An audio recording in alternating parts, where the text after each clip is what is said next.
Huwag mo kasing pagsiksikan yung sarili mo sa isang lugar na kahit kailan hindi ka magiging parte. Ang hindi niya inaasahan, ang pagdating ng pag-ibig na magpupuno sa kanyang puso. Ikaw lang ang babaeng mamahalin ko. Pangako ko mamahalin kita habang buhay. Will you marry me? Oo, magpapakasal ko sa'yo. Pwede mo akong maging kaibigan, kakampi. I can be any woman you want me to be.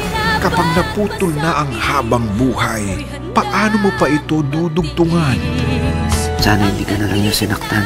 Sana naging akin ka na lang. Hindi ko sinasadya. Hindi mo sinasadya dalawa kami, ha? Sinabi mo, ako lang! Ako lang! Nangako ka sa akin! Mahal ko si Adrian! Akin siya! Akin lang siya! Walang sayo, Nicole! Akin lang ang asawa ko! Ang pag-ibig ay isang pangakong iniingatan, inaangkin, ibinibigay, ipinaglalaban. The Legal Wife.